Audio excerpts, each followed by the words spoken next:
भाई जब 800 विकेट लेने वाला इंसान कह दे कि बॉलिंग करने में उसे डर लग रहा है अब तो समझो कि कुछ तो करना। Muttiah Muralitharan has dropped a truth bomb but does BCCI care. उन्होंने आईपीएल को सीधा एक बाउंड्री बिजनेस कह दिया और जहां बॉलर्स को सिर्फ बली का बकरा बनाया जाता है ये कहा है। अब मुरली का कहना है कि आईपीएल की पिच क्रिएटर्स नहीं स्पॉन्सर्स तैयार कर रहे हैं। पावर प्ले में अब एवरेज 80 हो गया है, 80 का एवरेज है। इस हिसाब से तो हमें बॉलर्स की जरूरत ही नहीं है, बस एक बॉलिंग मशीन और पिच को हाईवे की तरह सपाट करने के लिए कुछ रोड रोलर्स बुलाओ और मैच खेलो। तो लेजेंड मुरली ने बिल्कुल भी नरमी नहीं दिखाई और उन्होंने कहा कि आईपीएल सिर्फ एक बिजनेस हो गया है। बैलेंस विकेट्स तो भाई स्पॉन्सर्स बिल्कुल पसंद नहीं करेंगे, पैसे वाले जो मन पैसे लगा रहे आईपीएल में वो पसंद नहीं करेंगे। यहाँ तक कि मुरली ने माना कि वैभव सूर्यवंशी जैसे बच्चों के सामने भी वो भी संघर्ष करेंगे क्योंकि पिचें बॉलर्स को जरा भी इज्जत नहीं दे रही है। अब उन्होंने सच में गुलाम स्लेव शब्द का यूज किया।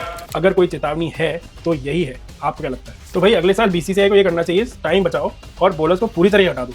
हम बल्लेबाजों को 3 घंटे तक छक्के मारने के लिए बॉलिंग मशीन लगा दो और जिसके पास बड़े बड़े स्पीकर्स हो उसको ट्रॉफी दे दो, जो ज़्यादा छक्के मारता है बॉलिंग मशीन से उसी को दे दो। ऐसा ही कुछ कहना है मुरलीधरन का। तो अगर हिस्ट्री का सबसे महान हमारा लेजेंड एक स्पिनर ऐसा कुछ कह रहा है तो फिर इसे बल्ले और गेंद की जंग कहना अब बंद कर देना चाहिए। Basically it's become a one sided affair और कुछ ना कुछ तो अब करना ही होगा क्योंकि ना सिर्फ अब पुराने प्लेयर्स लेजेंड्स वगैरह ये कह रहे हैं, फैंस का भी ये सेंटिमेंट आप अगर देखें ऑनलाइन यही चल रहा है। तो आपको क्या लगता है? Let me know in the comments. हर रात 250 रन बने ये अच्छा है या फिर जैसा मुरली कह रहे हैं fair contest between bat and ball.